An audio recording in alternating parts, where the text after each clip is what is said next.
ಹಿಂದಿನ ವರ್ಷವೂ ಕೂಡ ಇದೇ ರೀತಿ ಒಂದು ಆರ್ಕೆಸ್ಟ್ರಾವನ್ನ ಏರ್ಪಡಿಸಿದ್ರು ಪ್ರಭಾಕರ್ ಅವರು. ಯಾರು ದೇವರನ್ನು ನಂಬ್ತಾರೋ, ಯಾರು ದೇವರಲ್ಲಿ ನಂಬಿಕೆ ಇಟ್ಟು ಬದುಕ್ತಾರೋ ಪ್ರಭಾಕರ್ ಬಗ್ಗೆ ಹೇಳ್ಬೇಕಾಗ್ತದೆ. ಯಾಕಂದ್ರೆ ಅವರಲ್ಲಿ ಒಂದು ಗುಣ ಇದೆ. ಏನಂತ ಹೇಳಿದ್ರೆ, ಈಗ ಒಂದಲ್ಲ ಎರಡಲ್ಲ ಸುಮಾರು ಕಾರ್ಯಕ್ರಮಗಳನ್ನ ಆಯೋಜನೆ ಮಾಡ್ಕೊಂಡು ಈ ಭಾಗದ ಜನರಿಗೆ ಮುಂದೆ ರೋಟರಿ ಸರ್ಕಲ್ ಅಧ್ಯಕ್ಷರು ಕೂಡ ಆಗ್ಲಿದ್ದಾರೆ.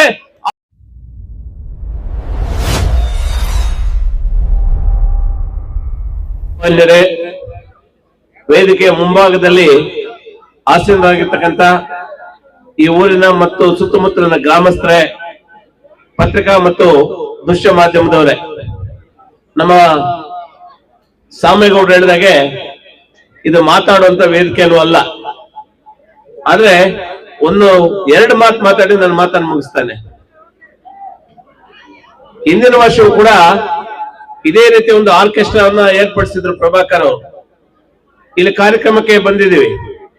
ಒಂದನ್ನು ನಾನು ತಮ್ಮ ಮುಂದೆ ಹೇಳಲಿಕ್ಕೆ ಇಷ್ಟಪಡ್ತೇನೆ. ಯಾರು ದೇವರನ್ನು ನಂಬ್ತಾರೋ, ಯಾರು ದೇವರಲ್ಲಿ ನಂಬಿಕೆ ಇಟ್ಟು ಬದುಕ್ತಾರೋ ಯಾವತ್ತೂ ದೇವರು ನಮ್ಮನ್ನು ಕೈ ಬಿಡೋದಿಲ್ಲ. ಮನುಷ್ಯರಾಗಿ ಹುಟ್ಟಿದೀವಿ, ಮನುಷ್ಯರಾಗಿ ಇಂದಲ್ಲ ನಾಳೆ ಸಾಯ್ತೀವಿ. ಆ ಹುಟ್ಟು ಸಾವಿನ ಮಧ್ಯೆ ನಾವೇನೆಲ್ಲ ಒಂದು ಒಳ್ಳೆ ಕಾರ್ಯಗಳು ಮಾಡಿ ಹೋಗುತ್ತೀವಿ, ಅದು ಯಾವತ್ತೂ ಕೂಡ ನಮ್ಮನ್ನು ಹಿಂಬಾಲಿಸ್ತದೆ. ನಾವು ಈ ಪ್ರಪಂಚವನ್ನು ಅಗಲಿ ಹೋದ ಮೇಲೆ ಕೂಡ ಜನ ನಮ್ಮನ್ನ ಮೆಲುಕಾಗ್ತಾರೆ. ಯಾಕೆ ಮಾತನ್ನು ಹೇಳ್ತಾ ಇದ್ದೀನಿ ಅಂತ ಹೇಳಿದ್ರೆ, ಆ ತಾಯಿ ಗಂಗಮ್ಮನ ಒಂದು ಕೃಪಾ ಕಟಾಕ್ಷ ಈ ಭಾಗದ ಎಲ್ಲಾ ಜನರ ಮೇಲೆ ಇರ್ಬೇಕಾಗ್ತದೆ. ಯಾಕಂದ್ರೆ ನಮ್ಗೆ ಎಷ್ಟೇ ಹಣ ಇದ್ರು, ನಮ್ಗೆ ಎಷ್ಟೇ ಆಸ್ತಿ ಇದ್ರು ಕೂಡ ಅವು ಇಂದಲ್ಲ ನಾಳೆ ನಮ್ಮ ಜೊತೆ ಇರ್ಬೋದು ಅಥವಾ ನಮ್ಮನ್ನು ಬಿಟ್ಟು ಹೋಗ್ಬೋದು.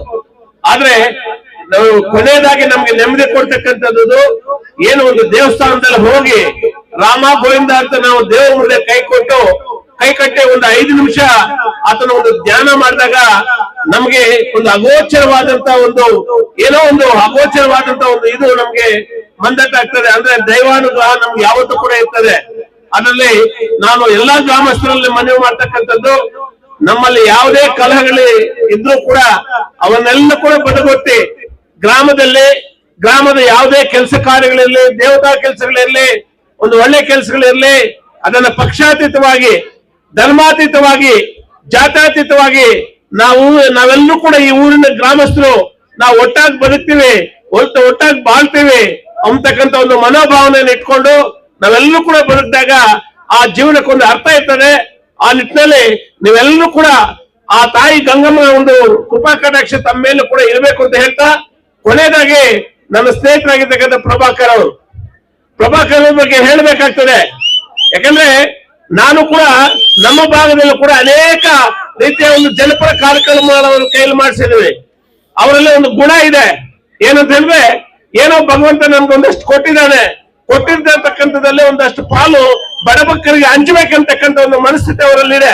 ಈಗ ಒಂದಲ್ಲ ಎರಡಲ್ಲ ಸುಮಾರು ಕಾರ್ಯಕ್ರಮಗಳನ್ನ ಆಯೋಜನೆ ಮಾಡ್ಕೊಂಡು ಈ ಭಾಗದ ಜನರಿಗೆ ತಮ್ಮ ಕೈಯಲ್ಲಾದಂತ ಒಂದು ಸೇವೆಯನ್ನು ಮಾಡ್ಕೊಂಡು ಬರ್ತಾ ಇದ್ದಾರೆ. ಕೇವಲ ರಾಜಕೀಯವನ್ನೇ ಉದ್ದೇಶವನ್ನಾಗಿ ಇಟ್ಕೊಂಡು ಅವ್ರು ಮಾಡ್ತಾ ಇಲ್ಲ.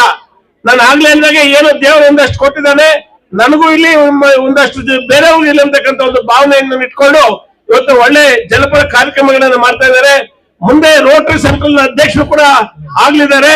ಅವ್ರ ಕೆಲಸದಲ್ಲಿ ಅವರ ಮುಂದಿನ ದಿನಗಳಲ್ಲಿ ನಮ್ಗೆ ಸಂಪೂರ್ಣವಾದಂತ ಒಂದು ಭರವಸೆ ಇದೆ.